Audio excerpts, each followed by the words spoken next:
الحمدللہ رب العالمین، الصلاۃ والسلام علی رسول اللہ صلی اللہ علیہ وسلم۔ رب اشرح لی صدری ویسر لی امری واحلل عقدۃ من لسانی یفقہوا قولی۔ سبحانک لا علم لنا الا ما علمتنا انک انت العلیم الحکیم۔ رب زدنا علما۔ ان الخیر الحدیث کتاب اللہ وخیر الہدی ہدی محمد صلی اللہ علیہ وسلم۔ سورہ روم ہماری چل رہی ہے، اور آج جو ہم پڑھیں گے وہ سیدھی راہ اور گمراہی کی راہ، اس کے بارے میں پڑھیں گے۔ ہم نے اپنی پچھلی کلاس میں 2 کلاسوں میں اللہ کے رب ہونے کی نشانیاں پڑھا تھا، وہ نشانیاں کہ جو دنیا میں ہم اپنی آنکھوں سے دیکھ رہے ہیں، زمین اور آسمان کی پیدائش، ٹھیک ہے، بارش کا ہونا، پھر زمین سے نباتات کا نکلنا، ٹھیک ہے، یہ سب اللہ کے حکم سے ہو رہا ہے۔ اور وہی اللہ ہے جو پہلی بار پیدا کرتا ہے، وہی دوبارہ پیدا کرے گا۔ تو جب پہلی بار پیدا کر سکتا ہے، دوبارہ تو اور آسان ہے۔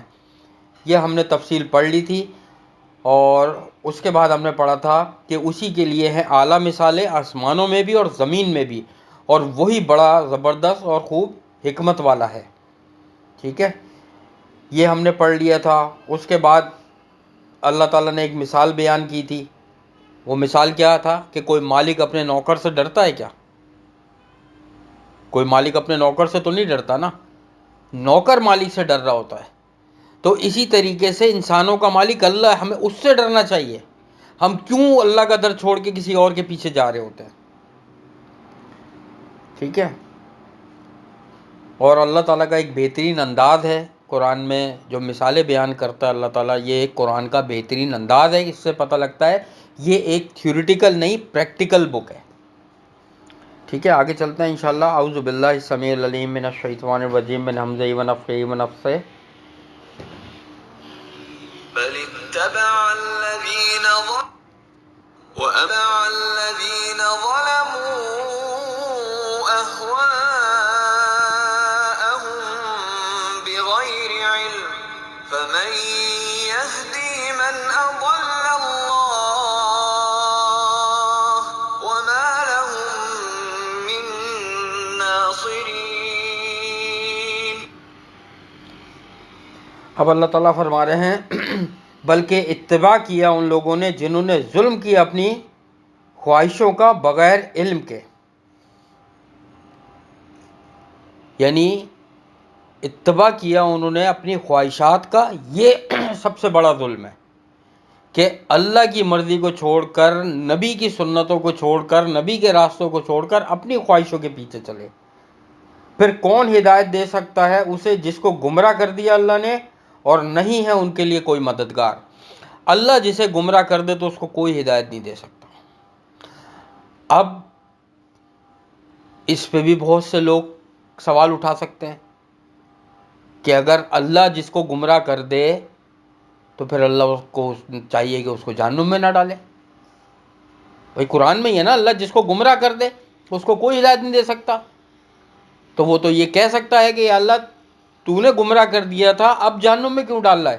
سورہ بقرہ میں ہم آلریڈی یہ آیت پڑھ چکے ہیں کہ اللہ تعالیٰ نے فرما دیا اللہ ان کو گمراہ کرتا ہے جو فاسق ہوتے ہیں، جو لگاتار گمراہی کی راہ پر چل رہے ہوتے ہیں۔ اللہ کا یہ طریقہ ہی نہیں ہے کہ اللہ تعالیٰ کسی ہدایت پہ آنے والے بندے کو، جو دعا بھی کر رہا ہو، ہدایت پہ بھی آنا چاہتا ہو، متقی بھی ہو، نیک عمل بھی کر رہا ہو، اس کو گمراہ کر دے۔ یہ اللہ کا طریقہ نہیں ہے۔ اور پھر جب اللہ گمراہ کر دے تو پھر اس کو کوئی ہدایت نہیں دے سکتا۔ اسی طریقے سے جس کو اللہ سیدھی راہ دکھا دے اس کو کوئی گمراہ نہیں کر سکتا، اور نہیں ہے ان کے لیے کوئی مددگار۔ یہ مددگار ان کے دنیا میں بھی نہیں ہے، اور یہ مددگار آخرت میں بھی نہیں ہوں گے۔ ہم پیچھے بہت تفصیلاً پڑھ چکے ہیں اس کے بارے میں کہ اللہ تعالیٰ فرمائے گا دنیا میں جن کو پکارتے تھے آج پکارو ان کو،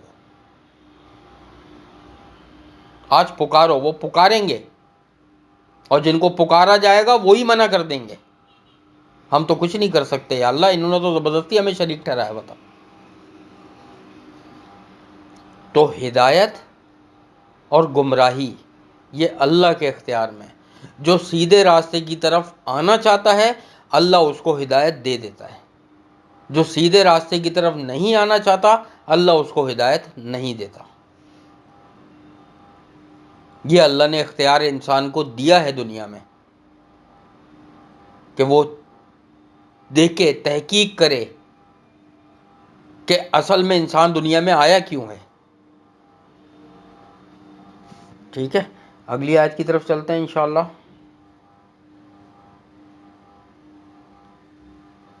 فأقم وجهك للدين حنيفا فطرة الله التي فطر الناس عليها لا تبديل لخلق الله ذلك الدين القيم ولكن أكثر الناس لا يعلمون۔ اب اللہ تعالیٰ ارشاد فرما رہے ہیں چنانچہ آپ سیدھا کریں اپنا چہرہ دین کی طرف یکسو ہو کر، اختیار کرو اللہ کی اس فطرت کو، وہ جو اس نے پیدا کیا ہے لوگوں کو، اس پر نہ تبدیل کرو اللہ کی پیدائش فطرت کو۔ پہلے تو آیت کے پہلے حصے کی طرف دیکھتے ہیں کہ اللہ تعالیٰ فرما رہے ہیں دیکھو یاد رکھو کہ اللہ تعالیٰ نے قرآن میں، ہم یہ پڑھ چکے ہیں آیت کے، ارشاد فرمایا تھا، ہم نے تفسیر پڑھی تھی، آج اس کا ریفرنس دے رہا ہوں کہ اللہ تعالیٰ نے فرمایا تھا اے نبی صلی اللہ علیہ وسلم آپ جسے چاہیں ہدایت نہیں دے سکتے۔ صاف طور پہ قرآن کی آیت ہے یہ، اللہ جسے چاہتا ہے ہدایت دے دیتا ہے۔ دیکھو نا، نبی صلی اللہ علیہ وسلم آخری وقت تک اپنے چچا ابو طالب کے پاس بیٹھے رہے، ان کا دم نکلنے والا تھا، آخری وقت تک نبی صلی اللہ علیہ وسلم کہتے رہے کہ آپ کلمہ پڑھ لیں، ایمان لے آئیں، اللہ پر ایمان لے آئیں، مجھ پر ایمان لے آئیں، نہیں مانے وہ۔ اللہ نے یہ آیت نازل کر دی، آپ جسے چاہے ہدایت نہیں دے سکتے، کیونکہ دل کا حال تو اللہ جانتا ہے نا۔ لوط علیہ السلام کی بیوی نہیں لائی ایمان،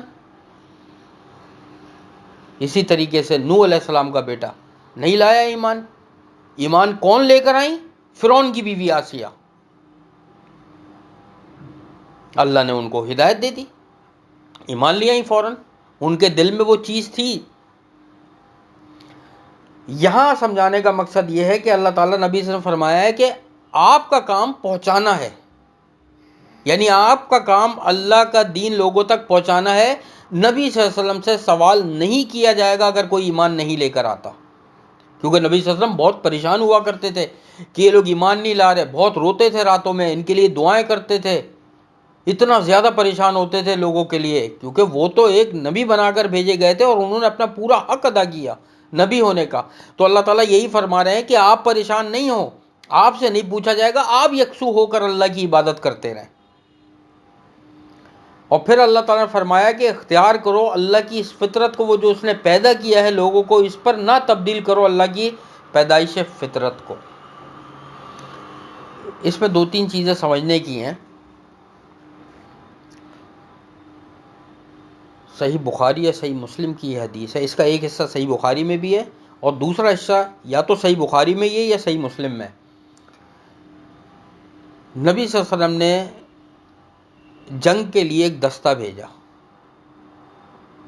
جب اس یعنی دستے کا مطلب یہ ہے جس میں کچھ صحابہ تھے اور ان کا ایک جنرل تھے، وہ جو بھی ان کے سپہ سالار تھے یعنی ان کے لیڈر، جب وہ جنگ میں فتح ہو گئی، انہوں نے کافروں کو قتل کر دیا، تو کافروں کے گھروں کی طرف بڑھے، وہ وہاں ان کو بچے ملے کافروں کے،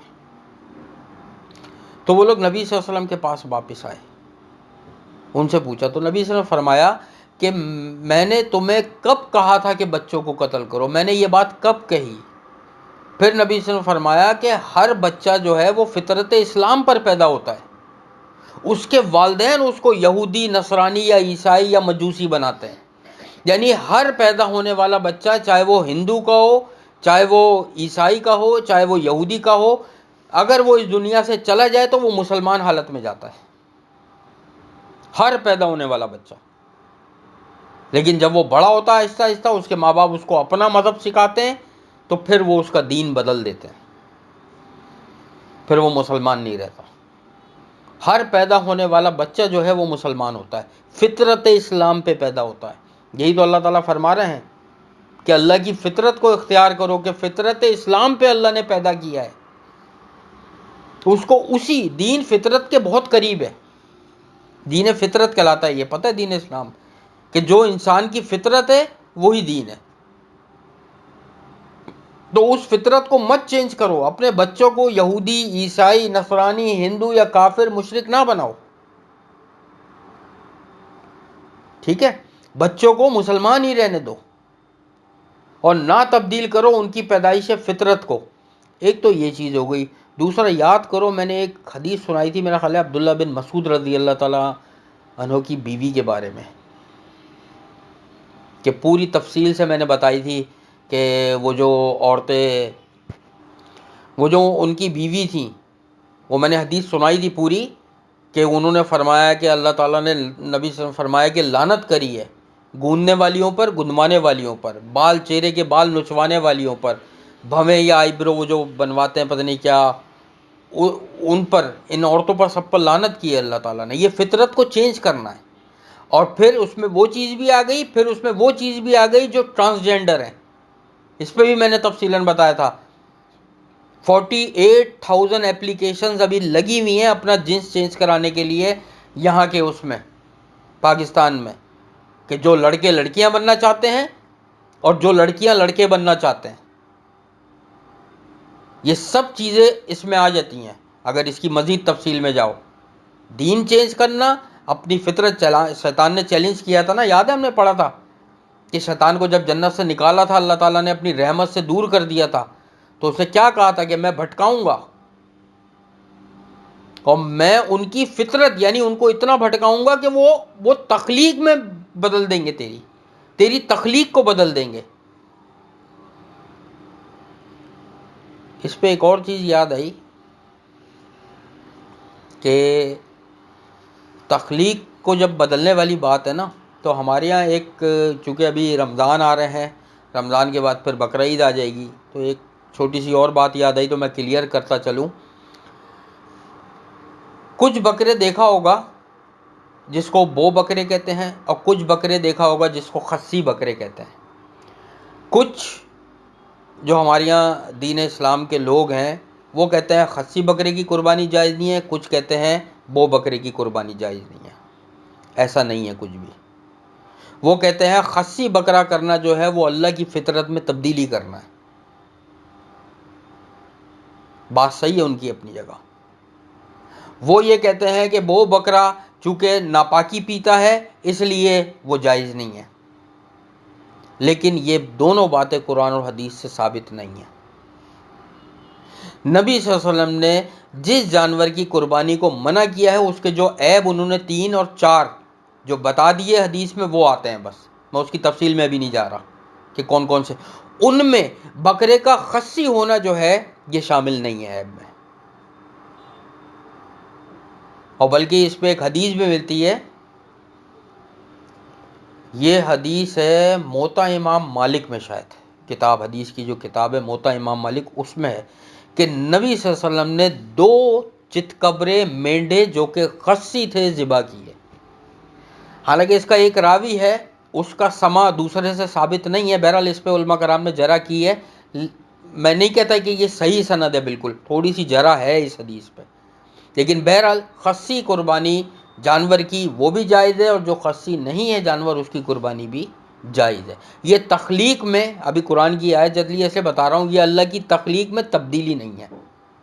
تبدیلی وہ ہے جو حدیث میں نبی صلی اللہ علیہ وسلم نے بتائی، اور میں نے تمہیں ابھی 2-3 چیزیں بتا دی. فطرت اسلام کی سب سے بڑی، پھر عورتوں کے بارے میں، پھر ٹرانسجینڈر کے بارے میں. ٹھیک ہے، ان سب پہ میں الگ الگ لیکچر دے چکا ہوں آدھے گھنٹے کے، اس لیے میں کسی کی ابھی تفصیل میں نہیں جا رہا. اس کے بعد اسی آیت میں اگلا حصہ ہے، اللہ فرماتے ہیں یہی ہے دین سیدھا لیکن اکثر لوگ نہیں جانتے. یہی تو سیدھا دین ہے لیکن اکثر لوگ نہیں جانتے.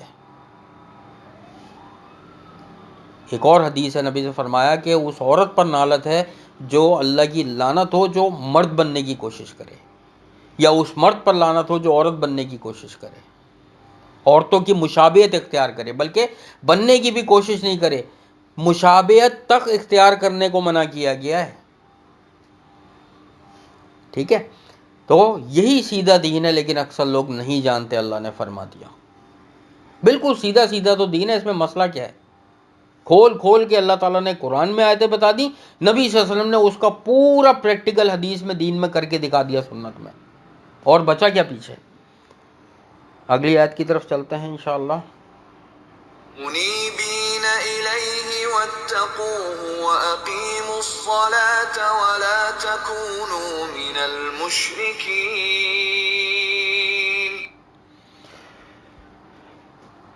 اب اللہ تعالیٰ فرما رہے ہیں رجوع کرتے رہو اسی کی طرف، اور تم ڈرو اسی سے، اور تم قائم رکھو نماز، اور نہ تم ہونا مشرکوں میں سے۔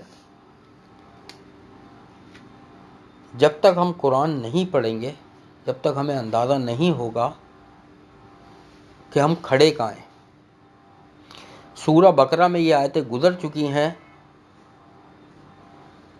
جس میں شیطان نے، ابلیس نے ایک سجدے سے منع کیا تھا، اللہ تعالیٰ نے ایک سجدے سے منع کیا تھا، اللہ تعالیٰ نے فرما دیا تھا ہو گیا تو اب کافروں میں سے، سجدے سے انکار کیا تھا نا۔ نبی صلی اللہ علیہ وسلم کی کیا حدیث ہے کہ مسلمان اور کافر کے درمیان فرق صرف نماز کا ہے، یعنی جس نے نماز چھوڑ دی وہ کافروں میں داخل ہو جاتا ہے، یعنی نماز کا چھوڑنا کفر ہے۔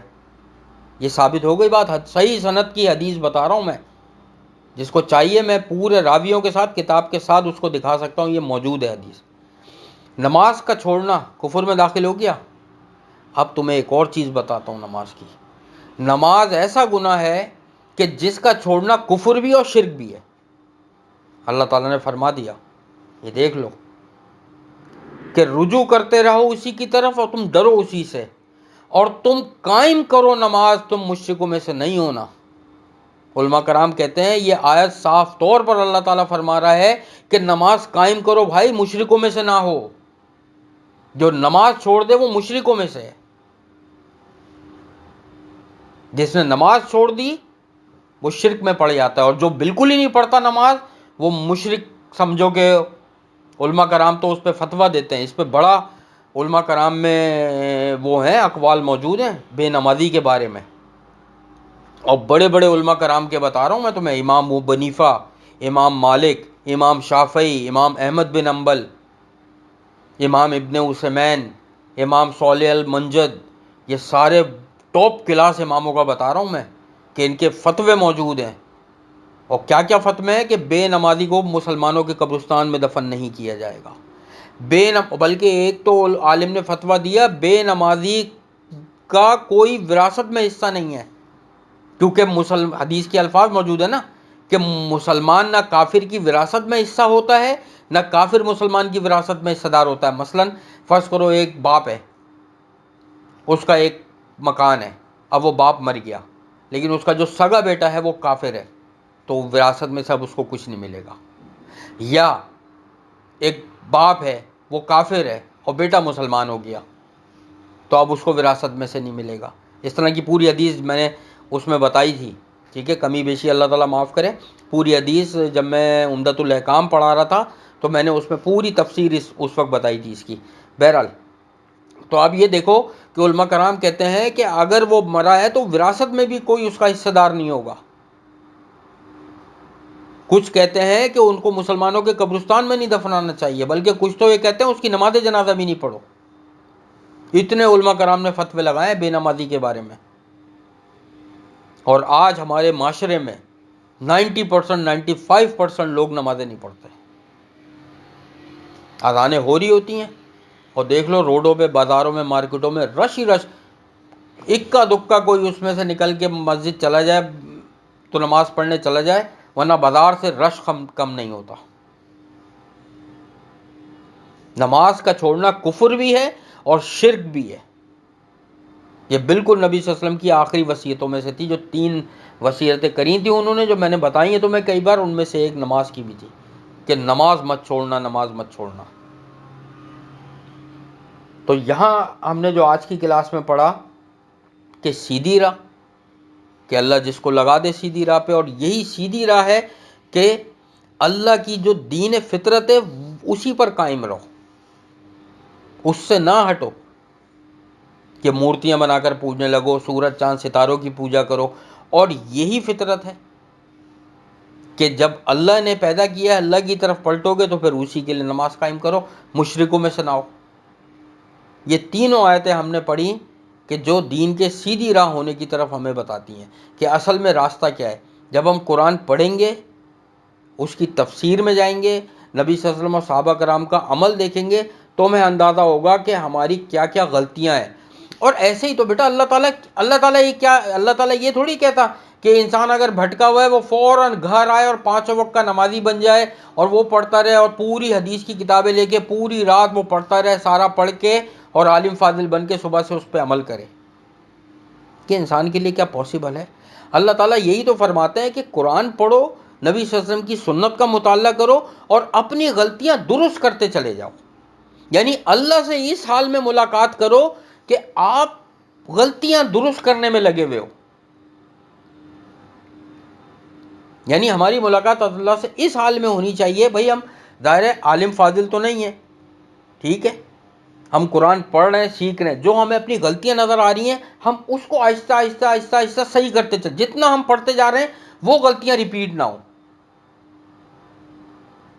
تو ہمیں اللہ سے بڑی اچھی امید ہے کہ اگر پھر بھی ہماری اگر کوئی غلطی رہ گئی جو ہمیں پتہ ہی نہیں تھی، ہم نے پڑھی نہیں تھی، لیکن ہمیں اس راہ پہ اللہ نے پایا کہ ہم غلطیاں سن رہے تھے اپنی اور درست کر رہے تھے، تو اللہ تعالیٰ جان رکھو کہ بڑا غفور رحیم ہے اور بہت بخشنے والا ہے. یہ ہم پیچھے تمام آیت میں پڑھ چکے ہیں. سبحانک اللہم و بحمدک، نشہد ان لا الہ الا انت، نستغفرک و نتوب الیک. السلام علیکم ورحمۃ اللہ وبرکاتہ.